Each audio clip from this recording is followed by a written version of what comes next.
আলাইকুম, সবাই কেমন আছেন? আশা করছি সবাই খুব ভালো আছেন। আজকে আমরা নতুন আরো একটা টার্ম সম্পর্কে জানবো, সেটা হচ্ছে স্কেপ সিকোয়েন্স। কেন স্কেপ সিকোয়েন্স জানা লাগবে? তার কারণ হচ্ছে আমরা অনেক সময় লেখার মাঝখানে আমরা অ্যাপোস্ট্রোফি এস ইউজ করি অথবা কোটেশন ইউজ করতে চাই।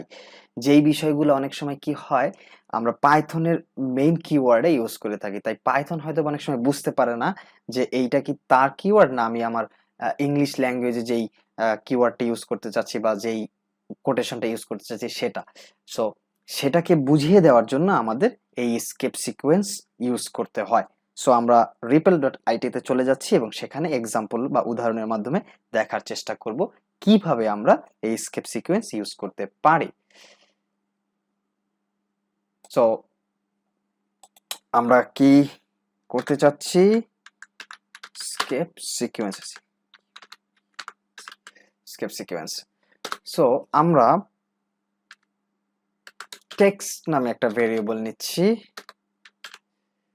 যেখানে আমরা চাচ্ছি সিঙ্গেল কোটেশন। আমরা জানি যে সিঙ্গেল কোটেশন এবং ডাবল কোটেশন দুইটার মধ্যেই আমরা কি করতে পারি, স্ট্রিং কে রাখতে পারি। সো আমরা একটা সিঙ্গেল কোটেশন নিচ্ছি, সেখানে আমরা চাচ্ছি it's it's sunny day, it's sunny day. So এখানে লাল দাগ দেখাচ্ছে, তার মানে বোঝাই যাচ্ছে যে এখানে একটা প্রবলেম হচ্ছে, যেটা পাইথন কি বুঝতে পারতেছে না। ইটস, এই ইটটা একটা স্ট্রিং এর মধ্যে আছে, এটা পাইথন বুঝতে পারছে, কারণ আমরা সিঙ্গেল কোটেশনের মধ্যে কি লিখি, স্ট্রিং কে লিখি।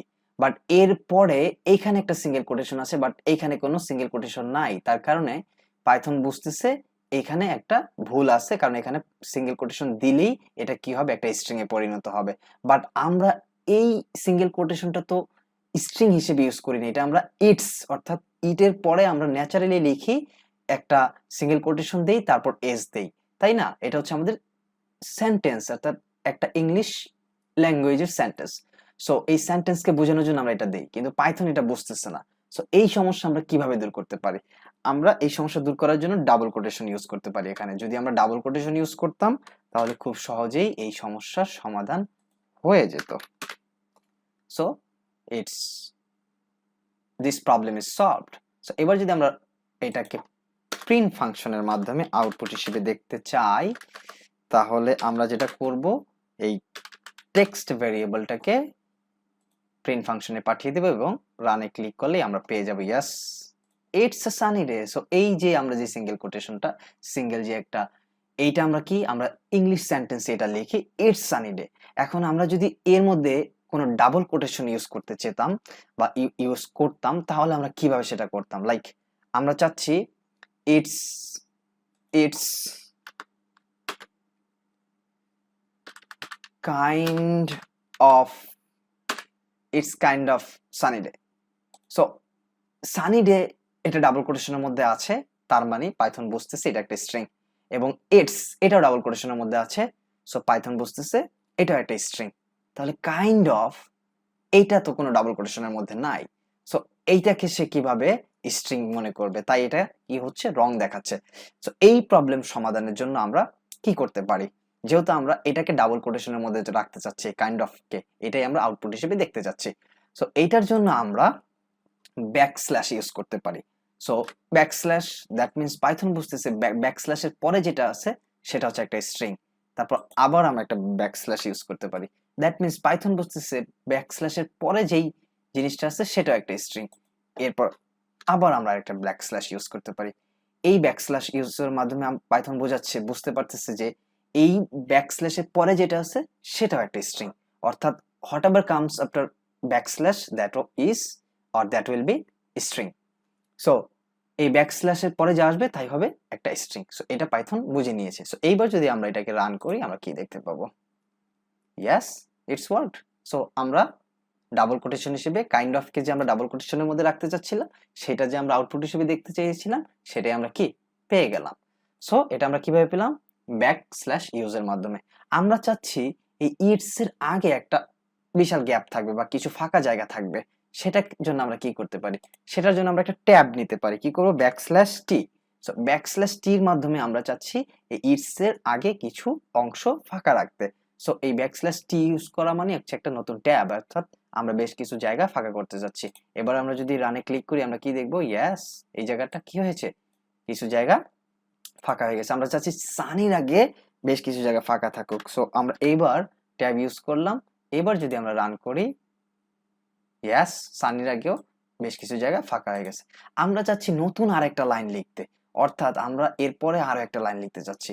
তখন আমরা কি করব, নিউ লাইন লেখার জন্য আমরা জাস্ট ব্যাকস্ল্যাশ এন লিখব। এরপরে আমরা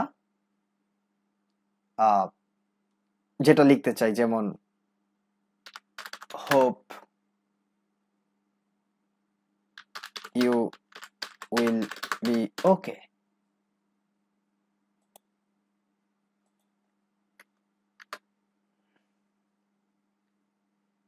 সো আমরা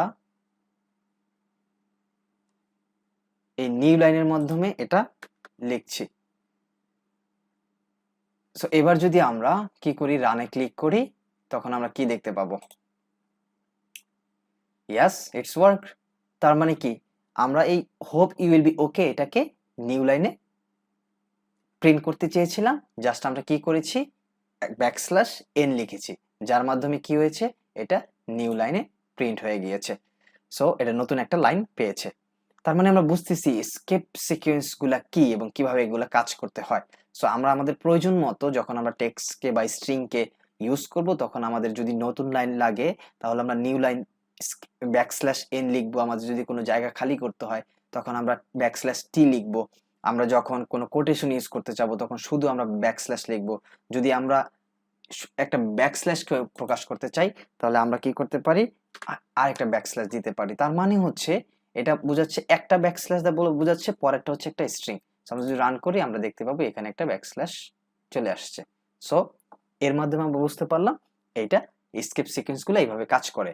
পাইথন ডকুমেন্টেশনে আরো অনেক স্কেপ সিকোয়েন্স রয়েছে, আমরা চাইলে সেখানে গিয়ে এগুলা আরো দেখতে পারি, কিন্তু আমাদের যেটা না জানলেই নয় সেটা আমরা এখানে জেনে নিলাম, কি নিউ লাইন, ট্যাব, ব্যাকস্ল্যাশ এবং কিভাবে কোটেশন এগুলা ইউজ করতে হয় সেটা আমরা স্কেপ সিকোয়েন্সের মাধ্যমে জেনে নিলাম। সো আশা করছি আপনারা এটা বুঝতে পারছেন। নেক্সট দিন আমরা নতুন আর একটা টপিক নিয়ে আলোচনা করব। সবাইকে আজকে ধন্যবাদ।